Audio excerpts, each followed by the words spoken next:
El Centro de Crecimiento del Concilio Apostólico Internacional presenta al pastor Esteban Bonarrico en Una Palabra de Fe que cambiará tu vida.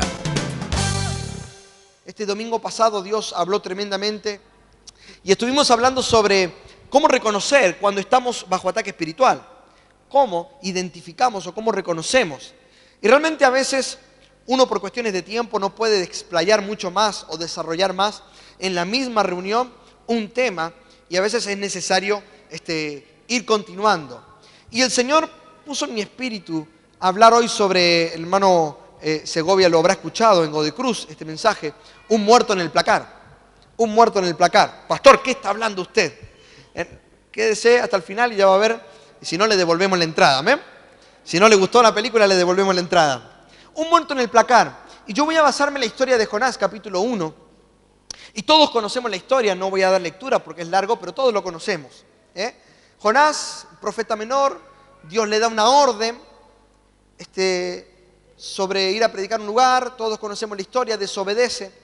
Pero mi enfoque de hoy no va a estar sobre la vida de Jonás, sino mi enfoque sobre los tripulantes de la nave que no tenían nada que ver y sufrieron el zamarrón, las tempestades, los vientos, todo por culpa de un polizonte en una nave sobre un muerto en el placar.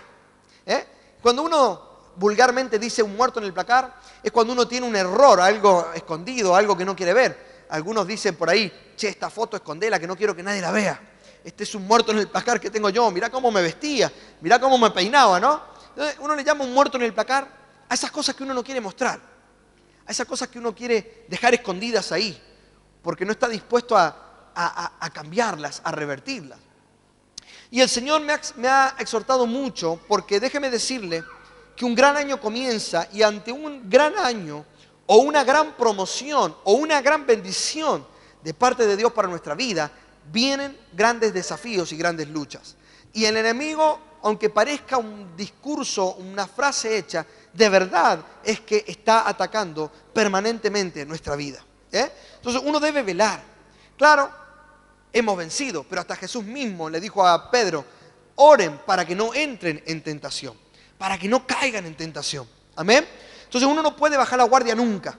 Estamos en una guerra, estamos en una batalla y uno no puede bajar los brazos, porque dígale si no a Mayweather en una pelea de boxeo, ¿cómo le va a ir si baja los brazos mucho tiempo? Aunque sea muy habilidoso, es un boxeador para muchos que no conocen, un boxeador de los mejores del momento. Y aunque es bueno esquivando y baja los brazos canchereando a veces porque hace abuso de su habilidad, no es recomendable, ¿no es cierto, Carolina? No es recomendable, acá ellos son expertos en boxeo, no es recomendable que los baje mucho tiempo.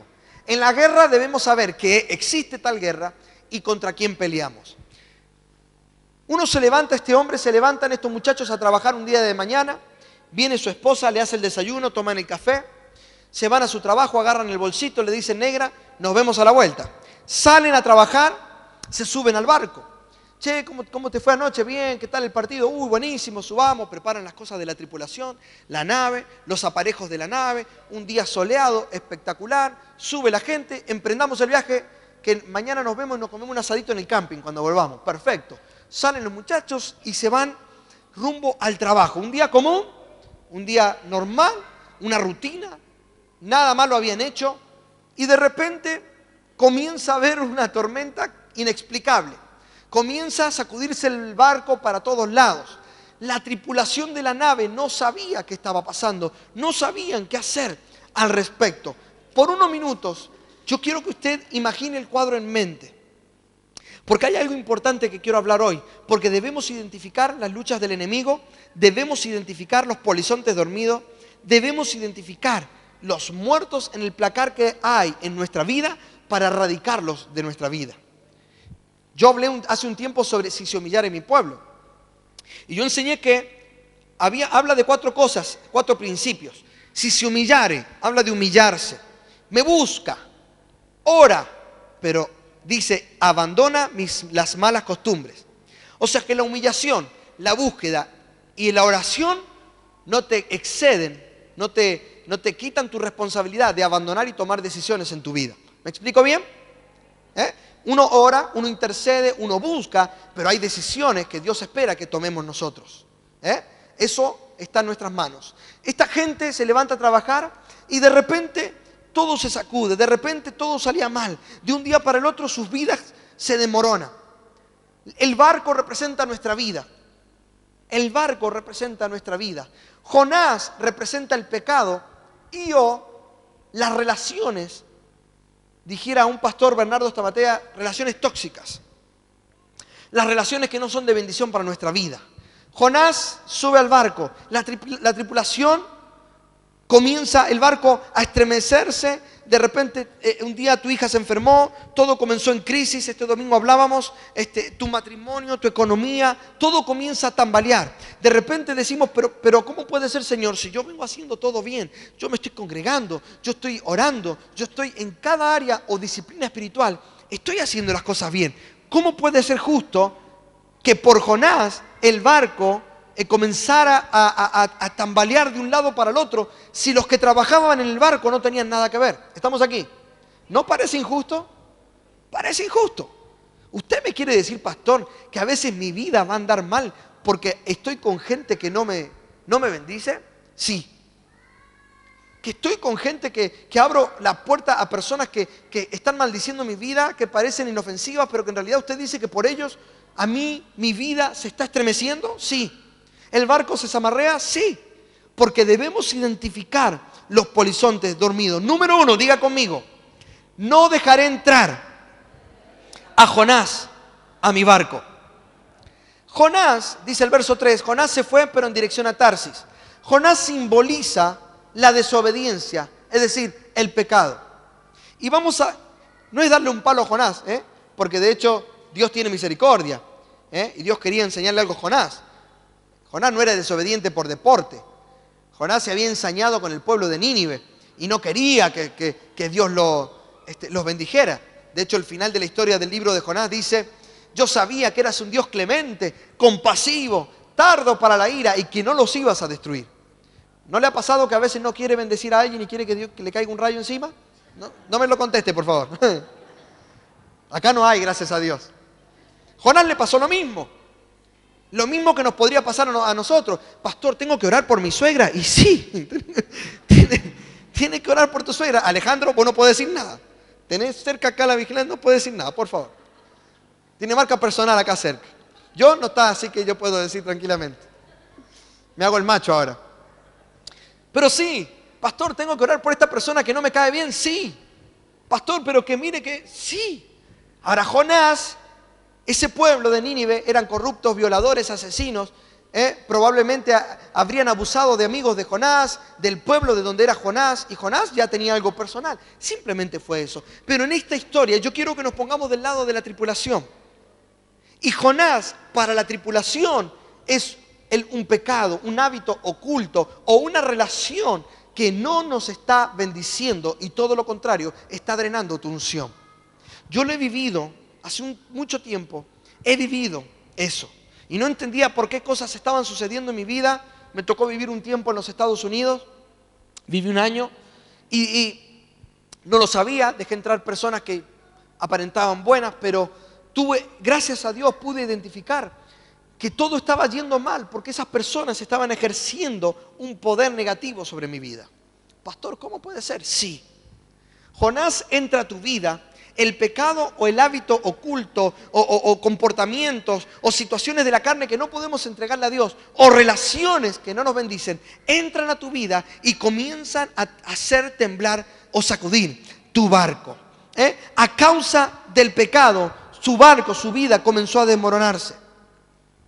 A veces tenemos un Jonás, un Judas como enemigo. A veces tenemos un Caín como hermano o primo. A veces tenemos un Acán en nuestra vida. ¿Cuántos conocen la historia de Acán en el pueblo de Israel? Dice que el pueblo venía ganando por goleada el campeonato, llega a las finales, parafraseando a tiempos modernos la historia, iban en guerra, todo iba bien.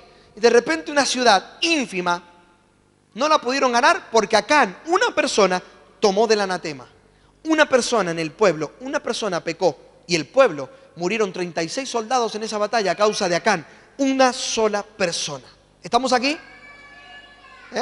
A veces las cosas de Dios no tienen lógica humana. no tienen una lógica, no la podemos razonar.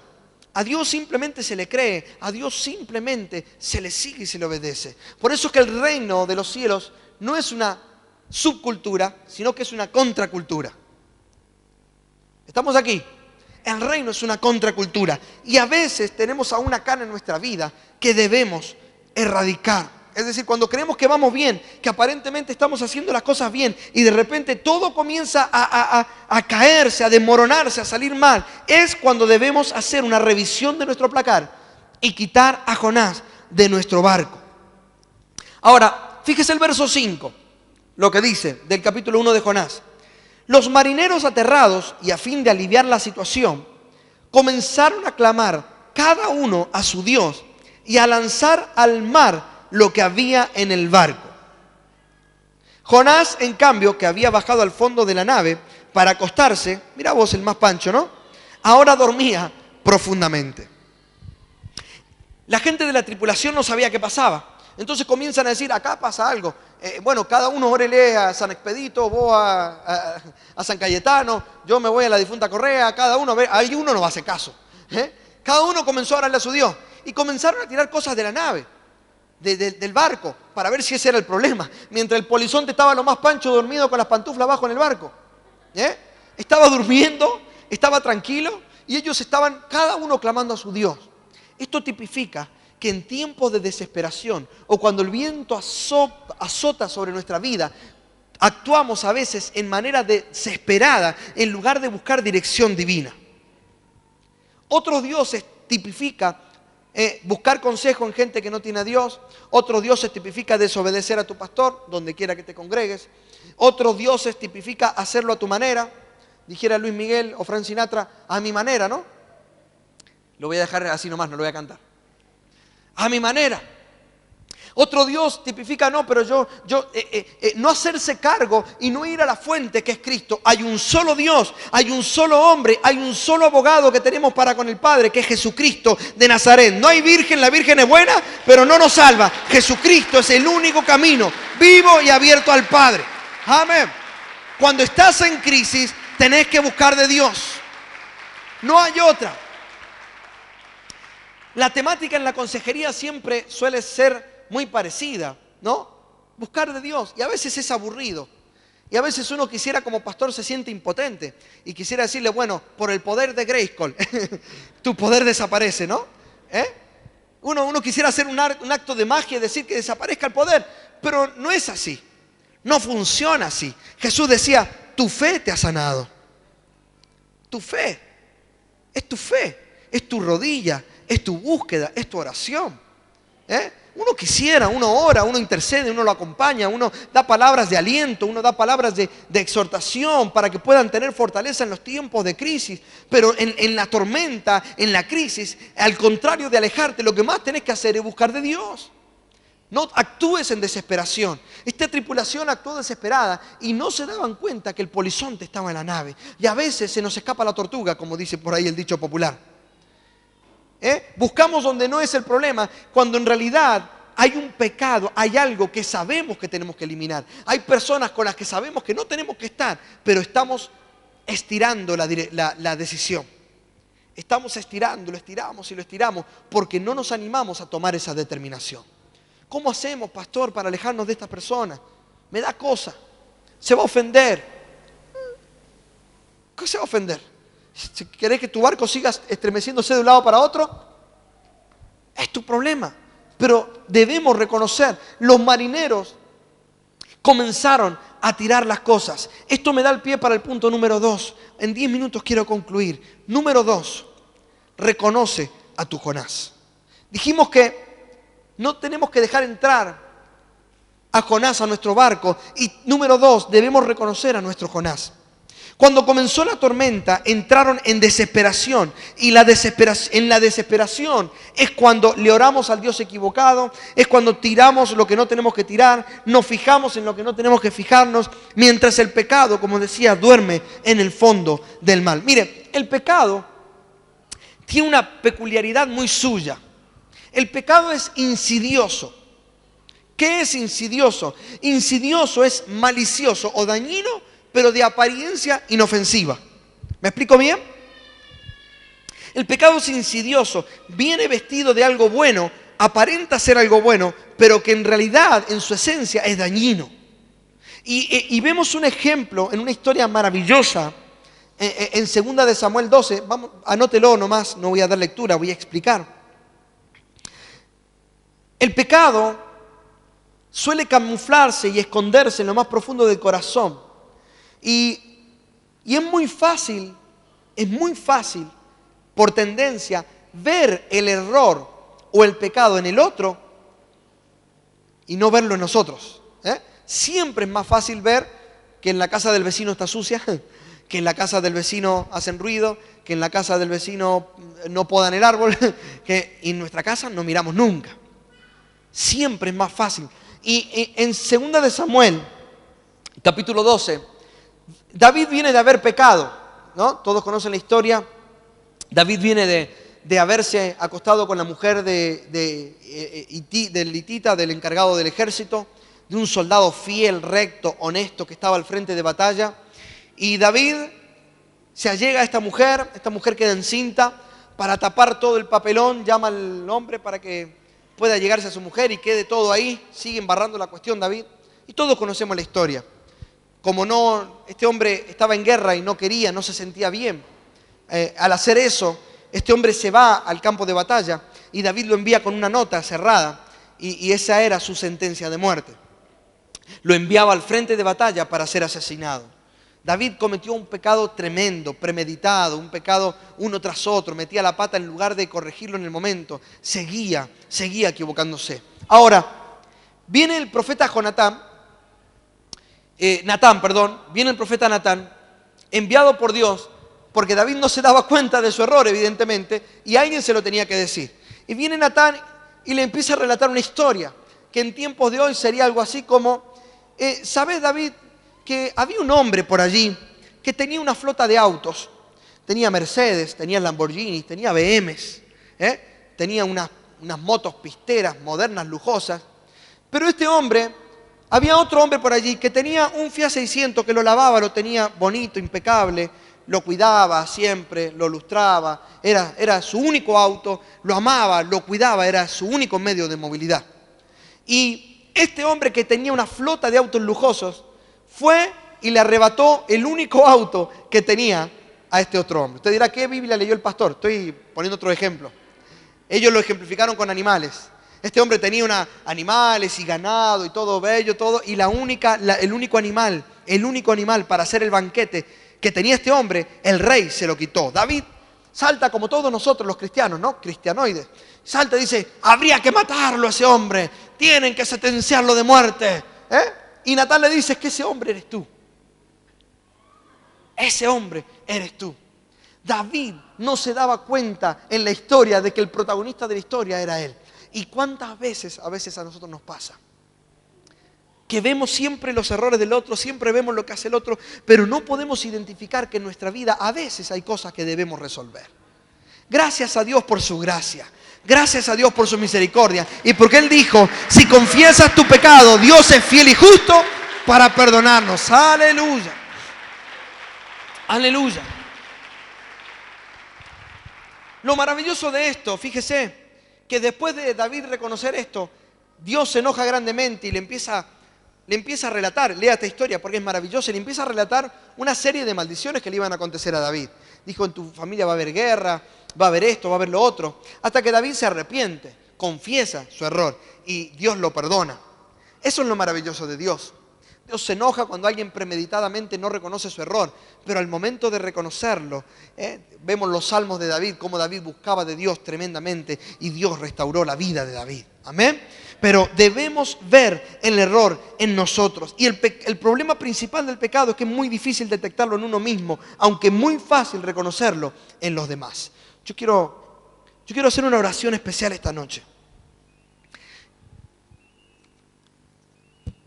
Porque hay algo trágico en no confesar nuestros errores o no identificar que haya un polizonte dormido en nuestra vida.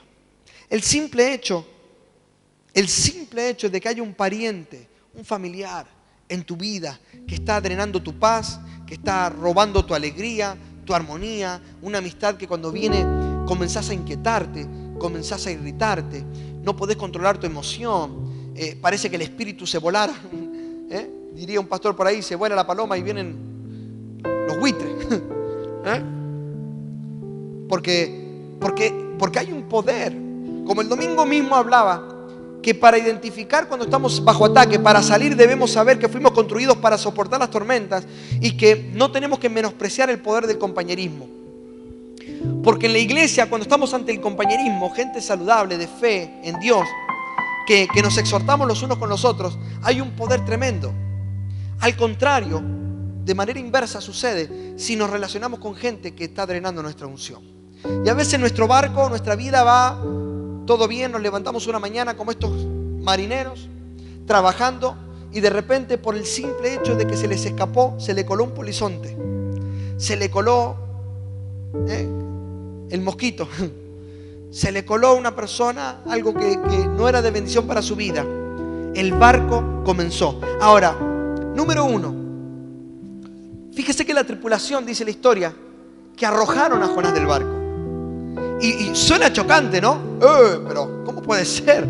Qué malos, qué mala gente. ¿Cómo? Por lo menos un barquito de emergencia, que lo mandaran, algo ahí, que flotara por allí. No, lo arrojaron del barco. Déjame decirte en el nombre del Señor, que cuando tenemos que tomar decisiones drásticas en nuestra vida, cuando hay cosas que tenemos que dejar de lado, matar nuestra carne, tenemos que tomar determinaciones drásticas. No hay términos medios. ¿Estamos aquí? No hay términos medios. Cuando uno tiene que erradicar algo que Dios nos pide que erradiquemos, cuando tenemos que entregar un Isaac al altar al Señor, no hay términos medios. O matás a Isaac o tirás a Jonás, o el Señor no va a oír tu oración. Tu vida va a seguir a los tumbos. A Jonás no le fue suficiente estar en el mar, que tuvo que venir a tragar un pez. Hacía falta bastantes cosas para que entrara en razón y obedeciera a Dios. Y después de todo eso, obedeció, pero de mala gana. Y se sentó en el enebro y: Señor, a ver cuándo destruyes el pueblo. Quiero que lo destruyas. Y Dios le dice: Jonás, no entendiste nada. No entendiste nada. Te preocupás por un enebro que yo lo hice crecer en un día. Y si quiero en un día lo erradico, lo quito de aquí. ¿Y no tenés compasión por 120.000 personas en Nínive que ruegan por perdón? La historia termina que el pueblo de Nínive era terrible. Pero dice que desde el mayor hasta el menor pidieron perdón, ayunaron, se vistieron de cilicio, se incomodaron, clamaron a Dios. ¿Sabe lo que es clamar? No es una oración por los alimentos. No es: Señor, bendice esta milanesa, bendice, Señor, la soda, te doy gracias por todo, amén. Es clamar. Está involucrada la pasión, está involucrado la desesperación para que Dios te oiga. En el clamor estamos dejándole entrever a Dios que sabemos que la solución solamente viene de Él.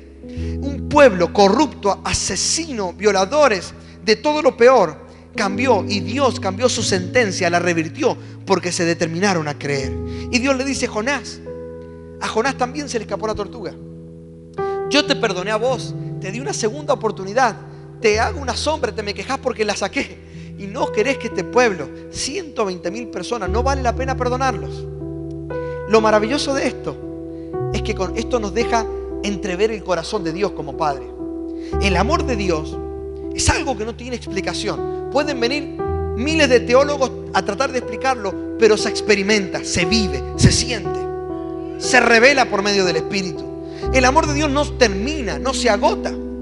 Es por eso que cuando la Biblia en el Nuevo Testamento habla del amor, dice: el amor todo lo puede, todo lo puede, no hay nada que no pueda, todo lo sufre por amor, todo lo espera, todo lo soporta. El amor es benigno, nunca deja de ser. Dios es amor, y porque de tal manera amó al mundo que dio a su Hijo unigénito para que todo aquel que en él creyera no se pierda, mas tenga vida eterna. Aleluya. Sí, Jesús. Aleluya. Verso 8 dice: cuando los marineros descubrieron que la causa de la tormenta dormía en el fondo de su barco, lo arrojaron al agua. Yo quiero que te pongas de pie. ¿Cuál es tu Jonás? Medita en lo profundo de tu corazón. ¿Cuál es tu Jonás? Y no te preocupes, pastor, que ha venido duro. No, todos todos pecamos y el que esté libre tire la primera piedra. Todos pecamos. Menos mal que no hay piedra acá. Todos. Un poco más, un poco menos, pero todos. Conscientemente, inconscientemente. Lo bueno es que hay una salida y que tenemos un Dios misericordioso, que si confesamos, que si reconocemos, Él es fiel y justo para perdonarnos. ¿Cuál es tu Jonás? ¿Cuál es tu Acán? ¿Cuál es el muerto en el placar? ¿Cuál es la causa que no te deja avanzar en la vida? ¿Cuáles son las personas que debemos? Que el Espíritu... Yo quiero que cierres tus ojos por unos minutos y medites. Que medites y con la ayuda del Espíritu Santo que te ayude a pensar cuáles son las personas que debemos eliminar de nuestra vida. ¿Cuáles son las decisiones que debemos tomar? Hay decisiones que por ahí le estabas dando vuelta, que estabas buscando las excusas. Pastor, yo ya voy a tomar esta decisión, ya en algún momento, ahora estoy ordenando todo. Pero Dios dice, arroja a Jonás del barco. Arroja a Jonás del barco. Es drástico, es dramático. El pueblo de Israel y Josué no pudieron reconocer la causa hasta que tuvo que reconocer a Acán que había pecado. Porque el perdón y la gracia vienen y se aplican a nuestra vida cuando reconocemos que le hay. Es por eso que debemos reconocer, con la ayuda del Espíritu, cuál es ese polizonte dormido que debemos erradicar de nuestra vida. El Centro de Crecimiento del Concilio Apostólico Internacional presentó al pastor Esteban Bonarrico.